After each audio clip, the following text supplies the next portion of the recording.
all present here, respected guests, respected faculties, and my dear friends. I am Manya from Lingyas Vidyapeeth, IIC organizing a session on World Entrepreneurs Day. So, I want to give a brief about IIC. In the year 2018, the Ministry of Education (MOE) through MOE's Innovation Cell launched the Institution Innovation Council program in collaboration with AICTE for higher education institutions to systematically foster the culture of innovation and startup ecosystem in education institutions.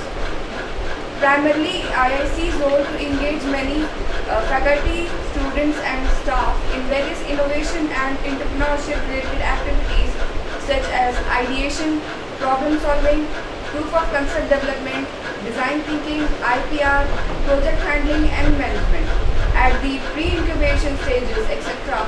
so that innovation and entrepreneurship ecosystem get established and stabilized in HEIS. The IIC model is designed to address the existing challenges issues in HEIS such as fewer numbers, occasional and unplanned innovation, and entrepreneurship activities organized in HEIS with low involvement of top leadership, lack of coherence and absence of synergy in resource mobilization, deployment and utilization of creative potential of youth as a major barrier for vibrant IIC ecosystem and emerge for HEIS. Now I would like to give some highlights about Lingyas Vidyapeeth.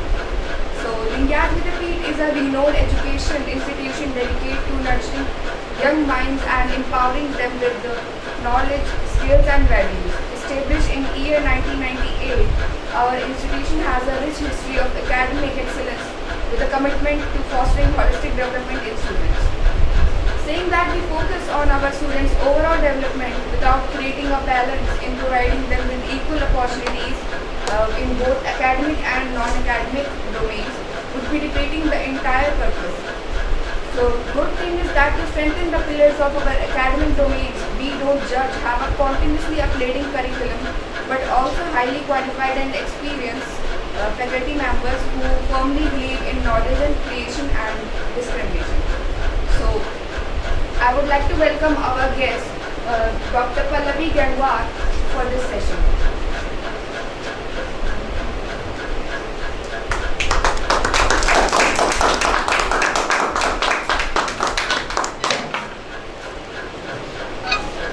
Good morning, all. Thank you, Manya. So, I am Pallavi Gangwar. Today we are celebrating World Entrepreneur Day. So, what do you think? What is entrepreneur?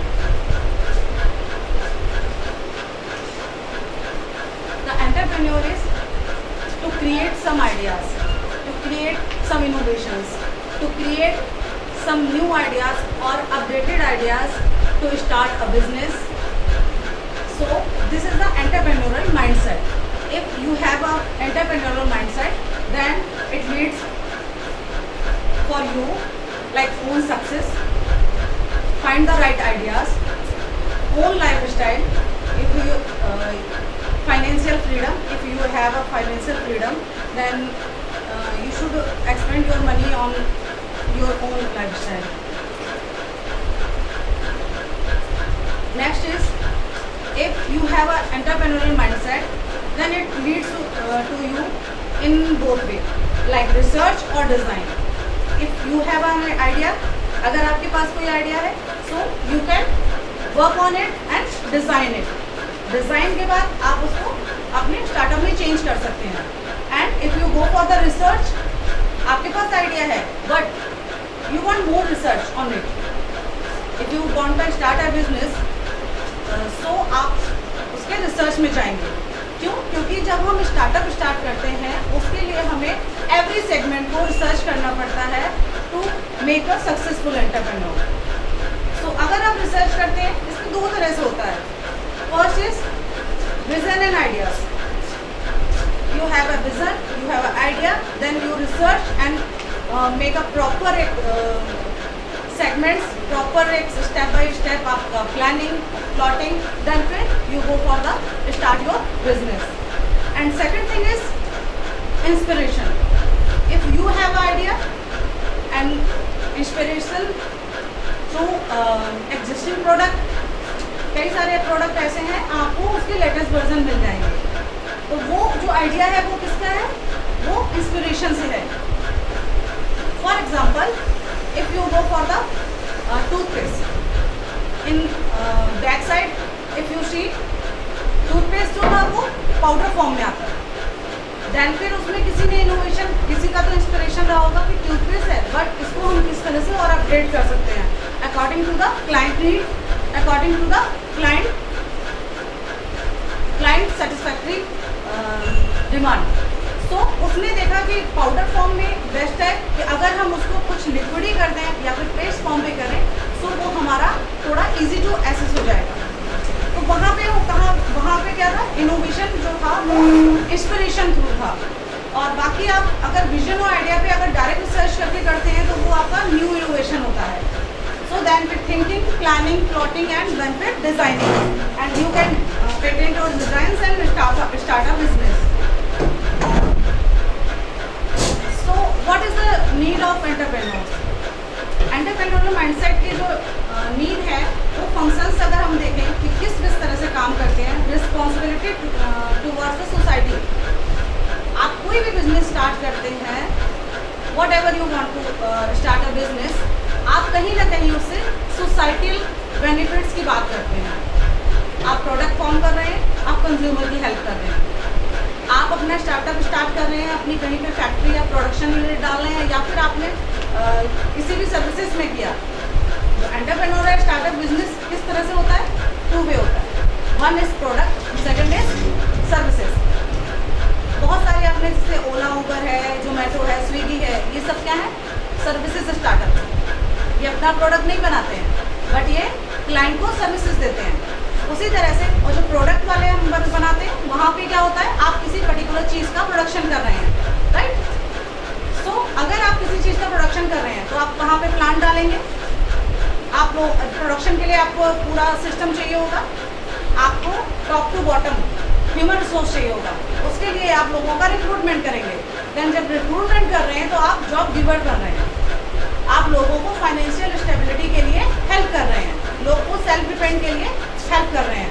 तो वहाँ पे क्या होता है, वहाँ पे आपको कहीं ना कहीं आप अपनी सोशल रिस्पॉन्सिबिलिटी को फुलफिल कर रहे हैं, राइट. Second is acceptance. अगर एंटरप्रेन्योर के थ्रू आपने आइडिया लिया एंड रिसर्च के बाद आपने अपना स्टार्टअप स्टार्ट किया, देन फिर आपकी रिसर्च का पार्ट ये भी होना चाहिए कि आपकी एक्सेप्टेंस कितनी है. अगर आपका प्रोडक्ट या सर्विसेज अगर कम्युनिटी के लोग जो हैं, जो आपका कंज्यूमर है या क्लाइंट है, वो अगर एक्सेप्ट नहीं कर पा रहा है उसको, तो क्या आपका प्रोडक्ट सक्सेसफुल होगा, नहीं होगा. सो आपका एक्सेप्टेंस होना बहुत ज़रूरी है. रिसर्च का पार्ट जो है वो आपको इसी बेस पे हेल्प करता है. Culture of contribution. आपके क्लाइंट का कॉन्ट्रीब्यूशन कितना है, क्या आप जब रिसर्च कर रहे हैं वो आपको ट्रू फीडबैक दे रहे हैं, क्या आप जब अपना प्रोडक्ट, आपने देखा होगा कभी भी कोई नया प्रोडक्ट आता है तो पहले आपको सैंपल में फ्री में मिलता है, देन फिर होता है कि आप उसको यूज़ करिए एंड अपना फीडबैक दीजिए. सो आप अगर उसको फीडबैक रियल में देंगे, रियल फीडबैक अगर आपको मिलेगा तो वो उसमें क्वालिटी इंप्रूवमेंट के या जो भी प्रोडक्ट है उसके इंप्रूवमेंट की पॉसिबिलिटीज़ बढ़ जाती हैं एंड आपको फाइनल प्रोडक्ट जो है वो एक फुल प्रूफ मिलता है. बट अगर आपने उसको फॉल्स फीडबैक दिया तो उस पर कहीं भी करेक्शन की गुंजाइश नहीं रहेगी, या फिर आप उसमें राइट करेक्शन नहीं कर पाएंगे प्रोडक्ट में, और वो बाद में आपके फेलियर वेंचर के लिए लीड कर देगा. Clarity of target. आप किस ऑडियंस को टारगेट करना चाह रहे हैं, किस आप कंज्यूमर को टारगेट करना चाह रहे हैं. आपके एंटरप्रेन्योरियल माइंडसेट में ये कहीं ना कहीं एक फंक्शन जरूर होता है कि आप अपने जो क्लाइंट हैं उनको किस तरह से टारगेट करते हैं, राइट. तो इस तरह से आपका प्रोडक्ट अगर आज लॉन्च हुआ है, अगला फंक्शन हमारा ये कहता है कि आपको इनोवेशन कॉन्टिन्यूअस वे में होना चाहिए. अगर आपका प्रोडक्ट आज आपने लॉन्च किया है, मे भी पॉसिबिलिटी है कि आपका 2, 4, 5, 6 ईयर्स के आफ्टर अगर आप उस टाइम की जनरेशन के साथ डील करेंगे तो वो एक्सेप्ट नहीं करेगी. उसकी जो क्लाइंट नीड है वो चेंज हो चुकी होगी. क्या आपने अभी फॉर एग्जांपल मोबाइल फ़ोन जो एशियन टाइम का था, या एशियन टाइम नहीं बोलेंगे, डिकेड्स के अगर बिफोर देखेंगे तो उस टाइम का जो मोबाइल फ़ोन था, क्या हम आज उसको यूज़ कर रहे हैं? अगर उसमें उन्होंने अपडेट नहीं किया होता, इनोवेशन नहीं किया होता अपनी पर्टिकुलर प्रोडक्ट में, या फिर किसी को इनोवेशन के लिए इंस्पिरेशन के थ्रू आइडिया नहीं मिला होता कि हम इसको और भी अपडेट कर सकते हैं, तो हमें ना आज इतनी जनरेशन्स का इंटरनेट वाईफाई मिल पाता और ना ही हमें अपडेटेड फ़ोन मिल पाते। तो टेक्नोलॉजी जो है वो भी कहीं ना कहीं इंस्पिरेशन और रिसर्च पे डिपेंड करती है कि आज क्लाइंट की नीड जो है, इन फ्यूचर जो है वो नीड हमारी किस तरह से चेंज हो रही है। तो आपके प्रोडक्ट में जो लोग टाइम के साथ में चलते हैं और इनोवेशन में, अपने स्टार्टअप में research, innovation and new ideas तीनों को एक साथ लेके टाइम टू टाइम अपनी रिसर्च करते रहते हैं और क्लाइंट का सर्वे करते रहते हैं, उनके जो बिजनेसेस होते हैं वो फेल होने के चांसेस बहुत कम होते हैं। आप कई सारे ब्रांड के मोबाइल देखेंगे वो अभी भी लीड कर रहे हैं, उनके अपडेटेड वर्जन्स आ रहे हैं, बट नोकिया ने अपने आप को अपडेट नहीं किया तो क्या हुआ, बीच का स्लॉट जो है वो गायब हो गया था मार्केट से। ठीक है, अभी हम देखते हैं कि इनोवेशन जो है वो कितनी तरह से हो सकता है। फर्स्ट इज सर्विसेज, अभी जैसे मैंने बात की। Second is channel. आप अपने फर्स्ट को मैंने बता दिया सर्विसेज है, सर्विसेज आपके प्रोडक्ट भी आप बना सकते हैं एंड सर्विसेज भी दे रहे हैं, लेकिन दोनों चीज़ों में आपको जो क्लाइंट है आपका, उसको आपको कितना स्मूथ आप उनको एक्सेसिबिलिटी दे रहे हैं अपने प्रोडक्ट की या सर्विसेज की, उस पर डिपेंड करता है आपका। तो ये जो है आपका तरीका वो इनोवेशन का, कि आप अपने क्लाइंट के लिए जब भी अपना कोई बिजनेस स्टार्ट कर रहे हैं तो उसमें कितनी एक्सेसिबिलिटी है उसकी, कितना स्मूथ उसको एक्सेस हो रही हैं चीज़ें, वो आपके बिजनेस को सक्सेस करने के लिए बहुत इंपॉर्टेंट रोल प्ले करते हैं। Second is channel. अगर इनोवेशन है वो आपका एक पार्ट ये भी है एक टाइप का कि उसमें चैनल जो है वो कितना स्मूथ है। प्रॉपर चैनल के थ्रू अगर आप चलेंगे स्टेप बाय स्टेप तो उसमें आपके ग्लिच होने के चांसेस जो हैं वो मिनिमाइज होते चले जाएंगे।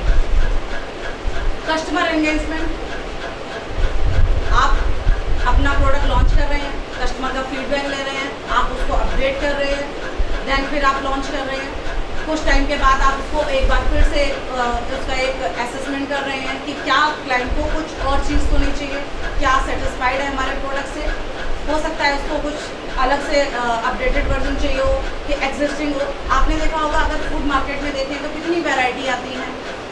अब फॉर एग्जांपल अगर आप ब्रेड का ही ले लीजिए तो ब्रेड में मिल्क ब्रेड है, आटा ब्रेड है, मल्टीग्रेन ब्रेड है, कितनी सारी वैरायटीज़ आ गई हैं। तो क्लाइंट का अगर आपने एक सर्वे किया देन फिर आपको अच्छे से पता चल जाएगा कि हमें नेक्स्ट प्रोडक्ट कौन सा अपडेट करना है। और ये कहीं ना कहीं डिपेंड करता है आपके एग्जिस्टिंग बिजनेस को रन करने के लिए थ्रू आपके अपडेटेड, आपको भी तो अपडेशन चाहिए। आपका आपने एक बिजनेस स्टार्ट किया तो क्या आपको सिर्फ उतने में ही रहना है? नहीं ना, आपको अपने बिजनेस को एक्सपेंड करना है। सो पहले हम क्या करते हैं, बिजनेस एक्सपेंड करने के लिए हम कस्टमर के जितने भी नीड्स हैं उनको फुलफिल करने के लिए अपने प्रोडक्ट्स को बढ़ाते हैं, उनकी वैरायटी बढ़ाते हैं, देन फिर हम उनकी जो हमारा कंज्यूमर है उसका हम रेशियो बढ़ाते हैं। मान लीजिए हमने एक पर्टिकुलर डिस्ट्रिक्ट में अपना प्रोडक्ट लॉन्च किया, उसके बाद में वहाँ पे लोगों को आपके जितने एक्सपेरिमेंट हैं वहाँ पे करिए, लोगों को कितनी नीड्स हैं, कितनी वैरायटीज़ चाहिए, आप उसको प्रोडक्ट को दीजिए। देन फिर आपको लगता है कि इसका पॉजिटिव इम्पैक्ट आ रहा है, देन फिर आप अपना डिस्ट्रिक्ट से स्टेट लेवल पे, स्टेट से इंडिया लेवल पे और फिर आप वर्ल्ड लेवल पे भी जा सकते हैं, क्योंकि आपके प्रोडक्ट के ऊपर डिपेंड करेगा कि आप कितनी वैरायटी दे रहे हैं और कितना लोग उसको एक्सेप्ट कर रहे हैं। अगला टाइप है प्रॉफिट मॉडल। आप अगर इनोवेशन कर रहे हैं, आप बिजनेस स्टार्ट कर रहे हैं तो उसमें प्रॉफिट मॉडल भी आपको मेंटेन करना पड़ेगा। अगर आप अपना फाइनेंशियल असेसमेंट कर रहे हैं, क्वालिटी आप उसमें देना चाह रहे हैं, तो कहीं ना कहीं आपको अपने फाइनेंशियल एस्पेक्ट को जरूर देखना है। क्यों? क्योंकि फाइनेंशियल एस्पेक्ट जब आप देखेंगे तो आपका जितना भी मार्जिन होगा देन फिर आप क्लेम कर सकते हैं ना कि ये हमारा एक्सपेंडिचर था, देन फिर ये हमारा प्रॉफिट मार्जिन हमने एक्सेप्ट किया है। जब तक आप अपना प्रॉफिट मॉडल नहीं बनाएंगे, आप अपना फाइनेंशियल एक बैलेंस शीट नहीं बना के रखेंगे, देन फिर आप अपना प्रॉफिट सिक्योर नहीं कर सकते हैं। और ये सबसे इम्पॉर्टेंट पार्ट होता है, क्योंकि जब तक आपके पास प्रॉफिट्स नहीं आएंगे आपका मोटिवेशन जो है वो कहीं ना कहीं डाउन होता चला जाएगा। और ये आपको आपके बिजनेस को एक्सपेंड करने के लिए और आपके प्रोडक्ट में वैरायटी लाने के लिए बहुत ज़रूरी होता है, क्योंकि जब आपके पास फाइनेंशियल जितना भी एक्सपेंडिचर आपका पर्टिकुलर प्रोडक्ट पे जा रहा है, देन फिर उसका जब प्रॉफिट अगर आपके पास नहीं आएगा तो आपकी फाइनेंशियल स्टेबिलिटी खत्म हो जाएगी। देन फिर आप जो सेविंग करना चाहते हैं अपने अपडेट करने के लिए प्रोडक्ट को, वो भी आपके पास नहीं होगा, राइट। तो आपको ये बहुत ज़रूरी पार्ट है। अगला है टाइप इनोवेशन का, नेटवर्किंग। अगर आप किसी भी प्रोडक्ट को बना रहे हैं और उसको बेच रहे हैं तो ये जो पूरा सिस्टम है वो नेटवर्किंग पे डिपेंड करता है। अगर आपका नेटवर्क जितना स्ट्रांग होगा, आप लोग अभी देखते होंगे कि मार्केट में जितने भी हैं, वो एक कहावत होती है कि जो दिखता है वो बिकता है ना। आप उसको किसी भी थ्रू से आप लोगों को की नज़र में एक्सेसिबिलिटी अपनी बढ़ाइए, नेटवर्किंग बढ़ाइए। लोग जितना जानेंगे उतना आपको एक प्रोडक्ट को एक्सेप्ट करेंगे।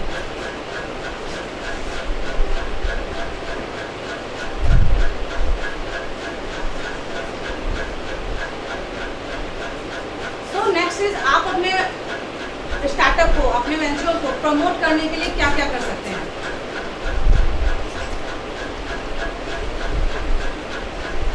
सिंपल सा, सबसे पहले हम स्टार्ट करेंगे कि वेंचर को स्टार्ट करने के लिए आपके पास सबसे पहले अपना आइडिया होना चाहिए, जो हमने पहले भी डिस्कस किया है। वो आइडिया आपका इंस्पिरेशन हो सकता है, थ्रू रिसर्च इनोवेटिव आइडिया हो सकता है।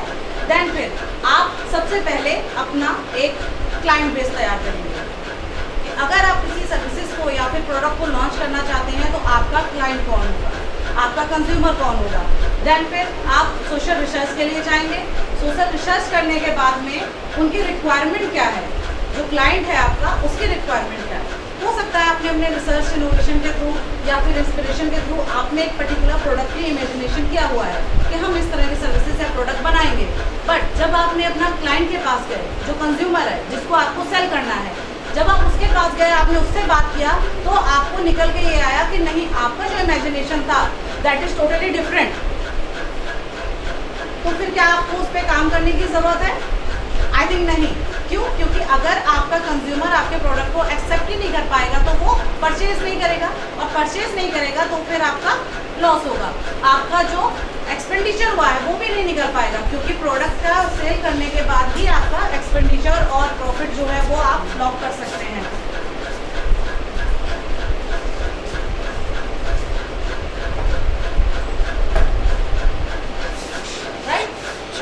नेक्स्ट इज क्लाइंट आपका असेसमेंट होने के बाद में आप अपना जो बिजनेस का आपने आइडिया किया है, आप उसमें देखेंगे कि क्या हमारी कनेक्टिविटी बन रही है, जो हमारा सर्विस का प्रोडक्ट है और क्लाइंट की जो नीड्स हैं उसमें कनेक्टिविटी बन रही है। अगर वो अप टू द मार्क है, अप टू द डिमांड है, देन फिर आप प्रोसीड करेंगे। देन फिर आपको उसके लिए बहुत सारी चीज़ों की ज़रूरत पड़ेगी। अब प्रॉपर प्लानिंग, आप अपने प्रोडक्ट को, अगर मान लीजिए आप प्रोडक्ट बनाना चाह रहे हैं तो उसके लिए आपको सबसे पहले लैंड की रिक्वायरमेंट है। आपको एक प्रॉपर प्लानिंग की, जिसमें financial aspects, rules and regulations, आपका स्ट्रक्चर, आपका रॉ मटेरियल कहाँ से आएगा, ठीक है, आपकी बिल्डिंग किस तरह से होगी, तो उन सारी चीज़ों का एक प्लानिंग होगी। एक बाकायदा प्रॉपर प्रोजेक्ट प्रपोजल तैयार किया जाता है। देन फिर आप उसके लिए फाइनेंशियल असेसमेंट के लिए जाते हैं। फाइनेंशियल असेसमेंट का या तो आप अपने, आपके पास होता है कुछ अमाउंट एंड देन आप कहीं से बोरो करते हैं। So this is a loan procedure through the banks, या फिर गवर्नमेंट के जितने भी वेंचर्स को सपोर्ट करने के लिए गवर्नमेंट ने जो सेटअप किया हुआ है वहाँ से आप ले सकते हैं उनका सपोर्ट। तो आप जब अपना प्रपोजल वहाँ पे रखते हैं, देन फिर आप उसमें सारे एस्पेक्ट्स बताते हैं। एक प्रॉपर प्लानिंग किया हुआ आपका स्टार्टअप का आइडिया आप जब प्रेजेंट करते हैं तो वो कहीं ना कहीं आपको फाइनेंशियल असेसमेंट के लिए जिसके पास भी गए हैं उसको हिट करता है कि हाँ, इनका जो प्लान है वो फुल प्रूफ है एंड इसके सक्सेसफुल होने के चांसेस ज़्यादा है। अगर आपके साथ कोई फाइनेंशियल असेसमेंट दे रहा है तो वी मेक श्योर कि आपको प्रॉफिट आए, देन फिर उसका लोन जो है वो क्लीन अप हो पाएगा। अगर आपका बिजनेस जो है वो प्रॉफिटेबल नहीं होगा तो उसका फिर जो बिजनेस, उसने जो पैसा लगाया है वो भी निकलने के चांसेस नहीं है। अगर आपको लॉस होगा तो उसका भी लॉस होगा, राइट। सो वहाँ पे फाइनेंशियल असेसमेंट, देन फिर आपको लीगल एस्पेक्ट जो होता है वो भी आपको क्लियर करना पड़ेगा। आप पर्टिकुलर प्रोडक्ट के लिए, अपना एक बिजनेस स्टार्टअप के लिए एक प्लांट लगाएंगे, उसके लिए आपको ज़मीन चाहिए, इंफ्रास्ट्रक्चर चाहिए, तो आपको सारे एनओसीज वगैरह लेने पड़ेंगे, उसके लिए आपको डिपार्टमेंट से डील करने पड़ेगा। वहाँ पे फिर आपको एक ऐसा लैंडमार्क आइडेंटिफाई करना पड़ेगा, देन परचेज करना पड़ेगा, फिर उसमें इंफ्रास्ट्रक्चर बनेगा। आपको अपनी टीम भी रिक्रूट करनी पड़ेगी, जिसमें आपको human resource top management level से and worker level and marketing level तक होगा, जिसमें आपके सारे सेगमेंट्स होंगे। तो ये सारी चीज़ें जो है वो एंटरप्रेन्योरल माइंडसेट को लीड करती हैं। अगर आपका एंटरप्रेन्योरल माइंडसेट है तभी आप इसमें सेगमेंट वाइज आप सोच सकते हैं, क्योंकि सिर्फ एक इनोवेशन आइडिया, एक प्रोडक्ट के बनाने का आइडिया या सर्विसेज देने का idea, that's not enough to start a business, right. ये सारे एस्पेक्ट्स जो हैं वो आपको ध्यान में रखने पड़ेंगे। देन उन पर वर्क करके जब आप फुल प्रूफ होकर अपने स्टार्टअप को स्टार्ट करेंगे तभी आपके सक्सेसफुल होने के चांसेस बढ़ते हैं। देन आपने अपना लैंड एक्वायर कर लिया, आपने इंफ्रास्ट्रक्चर बना लिया, आपने अपना रिक्रूटमेंट कर लिया, आपका टीम आ गया है।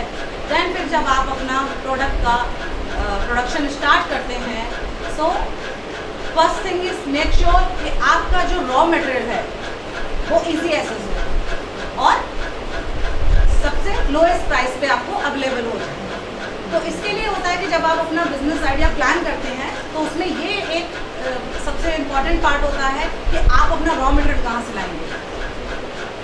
फॉर एग्जांपल, अगर आपने किसी ऐसे एरिया में जहाँ पे मान लीजिए आपने कोई फूड ब्रेड का ही एग्जांपल अगर ले लेते हैं, आप ब्रेड बनाने का सोच रहे हैं और उसके लिए आपको आटा बहुत दूर से लाना पड़ रहा है, तो आपकी कॉस्ट बढ़ जाएगी, है ना। तो आप अपना प्लान जहाँ पे डालेंगे तो मेक श्योर कि आपका जो रॉ मटेरियल है वो आपको easy access and low cost में हो, ठीक है। देन फिर आपका प्रोडक्ट बन गया, देन फिर उसका marketing.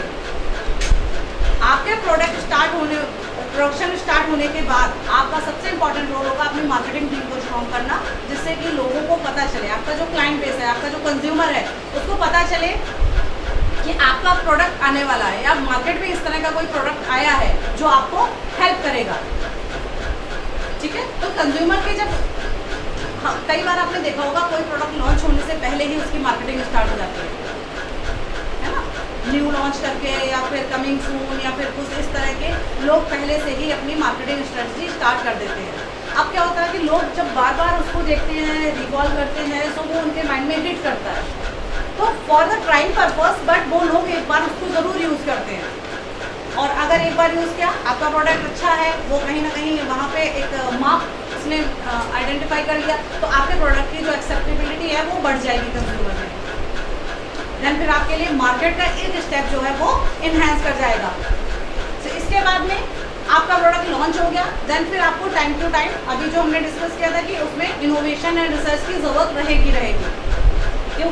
According to the market, क्या आपके साथ में कोई भी आपका किसी और ने कोई प्रोडक्ट स्टार्ट तो नहीं कर दिया जिसमें आपके प्रोडक्ट से ज़्यादा कोई क्वालिटी हो?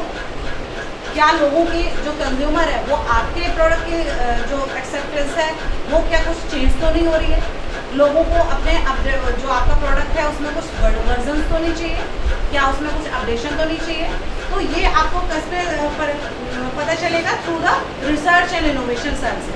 तो इसीलिए आपने देखा होगा कि आजकल चाहे वो यूनिवर्सिटी हो या फिर किसी पर्टिकुलर प्रोडक्ट की ब्रांच हो या फिर सर्विसेज हो, उसमें एक इनोवेशन सेल ज़रूर होता है जो आपके सर्विसेज और प्रोडक्ट को टाइम टू टाइम अपडेट करने का काम करता है। वो कंज्यूमर का सर्वे करता है, उनके फीडबैक्स लेता है एंड फिर आपको इवेलुएट करके बताता है कि हमें क्या करना है, नेक्स्ट प्रोसीजर हमें अपने उसमें अपडेट करने की ज़रूरत है या फिर कंटिन्यू करने की ज़रूरत है।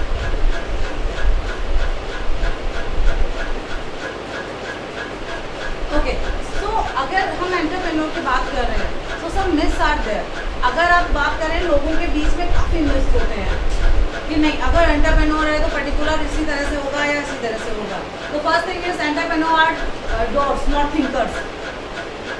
जो स्टार्टअप करते हैं, एंटरप्रेन्योरल माइंडसेट रखते हैं, वो सिर्फ करते हैं काम, सोचते नहीं हैं। This is wrong. अभी हमने जितने भी स्टेप्स डिस्कस किए हैं, आपको लगता है कि ये सिर्फ आपने आइडिया लिया और यूँ करके आप स्टार्ट कर दिया? नहीं ना, उसमें आपका thinking, research, innovation, idea, feedback, सारी चीज़ें आ जाती हैं। और ये सिर्फ डू एंड डाई वाला काम नहीं होता, ये आपको प्रॉपर एक प्रोसेस के साथ में आगे बढ़ना होता है। Second thing is entrepreneurs are born not made. This is truly wrong. Anybody can entrepreneur and anybody can start a business. बस आपको जो स्टेप्स हैं वो फॉलो करने हैं और अपना विजन जो है वो ब्रॉड रखना है. आपको हर समय अपने कंज्यूमर के कनेक्ट में रहना है एंड अपडेट करना है अपने आप को. ये नहीं हमने एक बार स्टार्टअप किया और बिजनेस स्टार्ट करके हम भूल गए, सो गए, सेम चीज़ चल रही है ना. Third point is entrepreneurs are always inventors. ये भी नहीं कर सकते आप. टू बी ऑलवेज इन्वेंटर, आप इतनी वैरायटी दे देंगे कि कंज्यूमर ही आपका कंफ्यूज हो जाएगा कि मैं क्या लूँ, है ना. या फिर आज हम इसके साथ यूज टू हो गए, कंफर्टेबल हैं, देन आपने कुछ इनोवेशन कर दिया और वो उसको पसंद नहीं आया, देन वो क्यों आपका परचेज करेगा प्रोडक्ट, राइट. सो आपको इनोवेशन करना है but according to the consumer need, according to the consumer demand. हर समय आप इनोवेशन नहीं कर सकते हैं. Entrepreneurs are academic and social misfits. ये सिर्फ एकेडमिक्स के होते हैं, एकेडमिक्स के बारे में सोचते हैं, या फिर सिर्फ बिजनेस प्रॉफिट्स मार्जिन बनाने वाले होते हैं. ये सोशल नहीं होते हैं. बट नहीं, आप अपना बिजनेस स्टार्ट करते हैं, आप कितने लोगों को जॉब दे रहे हैं. आपका पूरा प्रोडक्शन टीम है, आपकी मैनेजमेंट टीम है, आपकी मार्केटिंग टीम है, आपकी ट्रांसपोर्टेशन टीम है ना, लीगल टीम होती है. आप जितना अपना स्टार्टअप बढ़ाएंगे उतने आपको ह्यूमन रिसोर्स की ज़रूरत पड़ेगी और वो आप कहीं ना कहीं सोशल एक जो एम्प्लॉयबिलिटी का एस्पेक्ट रहता है गवर्नमेंट का, उसको फुलफिल कर रहे हैं. तो ये आपका सोशल एस्पेक्ट है जो आप कहीं ना कहीं कनेक्ट हो रहे हैं अपनी सोसाइटी से, कि आप सोसाइटी के लिए कुछ तो कर रहे हैं, राइट. नेक्स्ट है entrepreneurs must fit the profile. आप पर्टिकुलर जो प्रोफाइल एक लोगों ने इमेजिनेशन कर रखा है कि एंटरप्रेन्योर्स होते हैं, स्टार्ट करने वाले जो बिजनेस होते हैं, वो एक पर्टिकुलर प्रोफाइल है कि इसी तरह से होते हैं. कभी होता है लोगों का कि वो जिनके पिछले लोगों के पास पैसे होते हैं, मतलब लास्ट जनरेशन के पास में वही कंटिन्यू कर पाते हैं, या फिर जिन लोगों के पास बिजनेस आइडियाज़ होते हैं ना, कि बिजनेस बैकग्राउंड है आपका तभी आप कर सकते हैं. तो लोगों ने एक पर्टिकुलर प्रोफाइल बना रखा है. That's wrong. एंटरप्रेन्योर माइंडसेट किसी का भी हो सकता है, किसी के पास भी आइडिया हो सकता है, कोई भी अपना बिजनेस स्टार्ट कर सकता है through proper planning and plotting. All entrepreneurs need is money. I don't think. कुछ एंटरप्रेन्योर्स ऐसे भी हैं जो अपनी खुद की आप फाइनेंशियल फ्रीडम के लिए तो कर रहे हैं, लोगों को जॉब देने के लिए कर रहे हैं, बट सिर्फ मनी के लिए हम अपना स्टार्टअप कर रहे हैं. That's wrong. बहुत सारे स्टार्टअप आप देखेंगे ऐसे हैं, अगर आप टाटा ग्रुप को देख लें, वो सोशल कॉज ज़्यादा कर रहे हैं, वो प्रॉफिट मार्जिन उतना सिक्योर नहीं करता है जितना वो सोशल सर्विसेज में अपना एक्सपेंड कर देता है, राइट. तो हर एंटरप्रेन्योर जो होता है वो सिर्फ प्रॉफिट मार्जिन के लिए नहीं करता है. इसी तरह से आप कुछ हैं, entrepreneurs are extreme risk taker, entrepreneurs are need luck. तो ये अगर आपके पास प्रॉपर प्लॉटिंग एंड प्लानिंग है, आप एक through proper channel and proper segments के साथ जा रहे हैं, तो आपको सक्सेसफुल होने के चांसेस बढ़ जाते हैं. इसी तरह से अगर आपने अपना प्रॉपर प्लानिंग नहीं किया तो आपको सक्सेसफुल होने के चांसेस कम हो जाते हैं. और extreme risk taker, no. Entrepreneurs are risk taker but calculated risk taker. अगर आप अपना बिजनेस स्टार्ट करना चाह रहे हैं, ये रिस्क ही है.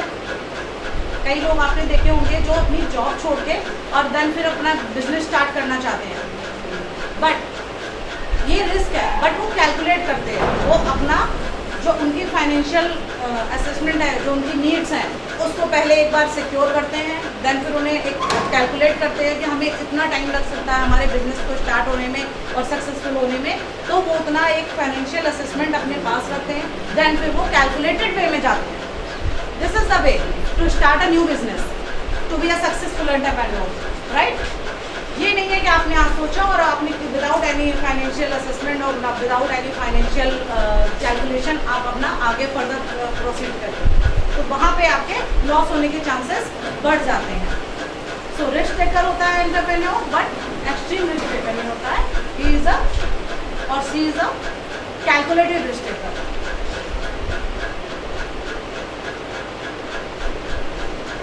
अच्छा, जब आप अपना बिजनेस स्टार्ट कर देते हैं, देन फिर आपको कौन कौन सी चीज़ें हैं जो आपके बिजनेस को इफेक्ट कर सकती हैं. इसमें से first thing is industrial policy. आप कहीं भी करेंगे उस स्टेट की, उस डिस्ट्रिक्ट की और उस कंट्री की जो गवर्नमेंट है उसने कुछ पॉलिसीज़ बनाई होती हैं फॉर द इंडस्ट्री पर्पज। तो वो जो है उनमें अगर चेंजेस आएंगे तो वो आपके बिजनेस को अफेक्ट करेंगे ही करेंगे। This is a legal and right way. आपको अपने पॉलिसीज़ के अकॉर्डिंग अपने प्रोडक्ट में या अपनी जो आपने इंडस्ट्री अपनी प्लांट की है वहाँ पे आपको चेंजेस करने ही पड़ेंगे। लाइसेंसिंग पॉलिसी सेम थिंग है। इंडस्ट्री पॉलिसी में अगर चेंज हुए हैं तो अगर लाइसेंस पॉलिसी में कोई चेंज हुआ है तो वो भी आपको कंसीडर करना ही पड़ेगा।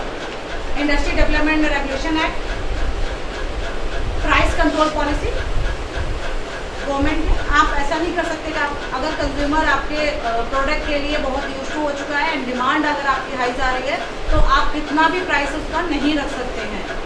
दिस इज़ अ रूल्स कि आपको एक पर्टिकुलर थिंग के लिए कितना प्राइस रखना है। तो दिस इज़ अ पॉलिसी। तो आप इसको प्राइस कंट्रोल पॉलिसी को एक्सेप्टेड नहीं कर सकते हैं अपने बिजनेस से। डिस्ट्रीब्यूशन सिस्टम, अगर आपका डिस्ट्रीब्यूशन सिस्टम बना हुआ है, आपका प्रोडक्ट जो है वो मार्केटिंग के लिए जा रहा है, उसमें आपको टाइम टू टाइम चेंज करने की ज़रूरत अगर पड़ रही है तो आप सेम सिस्टम फॉलो नहीं कर सकते हैं। सिस्टम में अगर कोई चेंजेस आते हैं वो आपके उसको इफेक्ट करेंगे ही करेंगे। आपको जो सिस्टम है वो according to the customer need आपको चेंज करना पड़ेगा।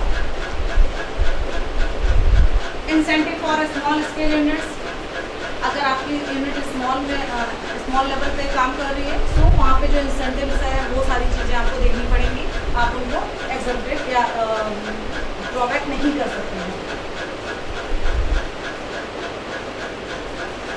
Assessment of profitable and position of existing industries, आपकी जो एग्जिस्टिंग इंडस्ट्री है वहाँ पे जितना भी प्रॉफिट मार्जिन हो रहा है आप उसको अपने टीम के साथ और क्लाइंट के साथ शेयर करेंगे।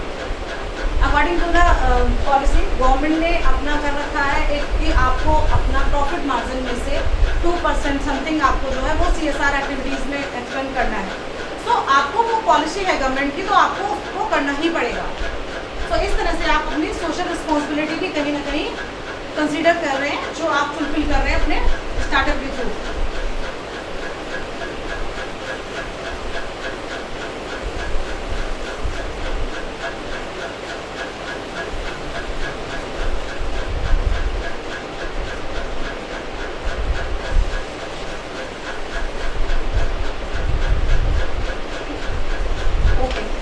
Thank you. This is the entrepreneurial mindset and I think आपको थोड़ा सा समझ में आया होगा कि how to promote your ideas to lead a startup business.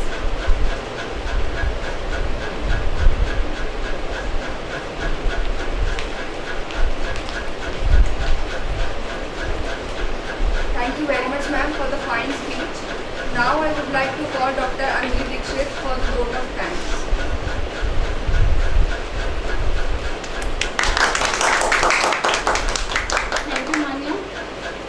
So much, Dr. Pallavi Gangwar ma'am. We would like to extend our heartfelt gratitude for your enlightening session on the occasion of World Entrepreneur Day. Your inspiring words and valuable insights have greatly motivated us to immerse the spirit of entrepreneurship.